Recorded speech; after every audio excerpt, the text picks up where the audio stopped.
terbayangkan di masa depan nanti, anak-anak ini akan mengisi semua posisi penting di negeri ini. Ada yang menjadi guru, petani, pegawai negeri, pengusaha, dokter, seniman, tentara, peneliti, sampai presiden. Di Indonesia saat ini, ada 90 juta lebih anak dan remaja berusia 0 sampai 19 tahun. Mereka adalah digital native atau penduduk dunia digital, yaitu generasi yang sejak kecil sudah terbiasa dengan kecanggihan teknologi digital. Namun, kondisi umum anak dan remaja tersebut saat ini dalam kondisi memprihatinkan. Mereka blast, hidup mereka membosankan, mereka kesepian, mereka memendam amarah dan rasa takut, mereka tertekan dan lelah dengan keadaannya. Mengapa? Karena mereka dipaksa mampu baca tulis hitung sejak usia sangat kecil. Perhatian orang tua hanya pada pelajaran semata. Beban pelajaran sangat berat, belum lagi jika mengalami kekerasan di sekolah. Ia kesepian, tidak tahu harus curhat pada siapa. Wajar bila anak merasa stres. Akhirnya, ia mencari kegiatan yang membuatnya senang. Dan kebanyakan dari mereka menghabiskan waktu dengan handphonenya. Handphone telah menjadi orang tua pengganti bagi mereka. Rata-rata mereka memakai handphone 9 jam per hari. Melihat isi dunia internet yang baik maupun yang buruk dan tidak terbatas jumlahnya.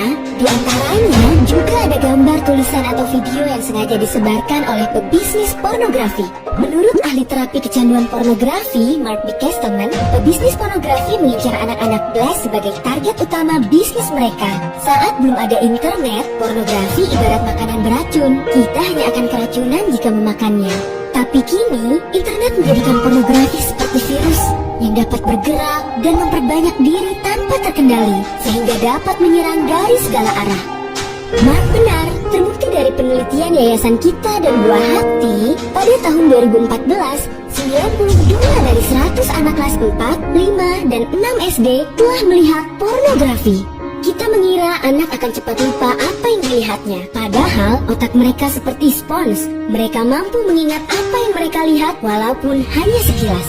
Sayangnya, bagian otak anak yang mampu membedakan baik dan buruk belum berkembang sempurna. Akibatnya, anak menganggap apa yang dilihatnya sebagai suatu hal yang wajar, tidak tahu mana yang pantas ditiru dan mana yang diabaikan.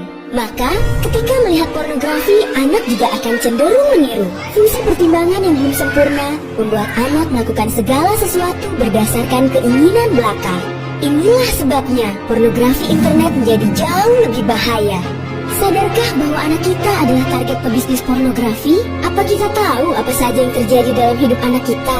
Keringnya hubungan orang tua dan anak, orang tua kurang sensitif terhadap pornografi, dan kebiasaan orang dewasa yang menganggap pornografi sebagai humor adalah situasi yang sebenarnya sangat membahayakan bagi anak.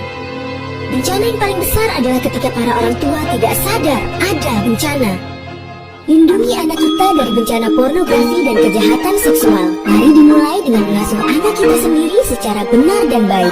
Menyelamatkan satu anak sama dengan menyelamatkan kemanusiaan.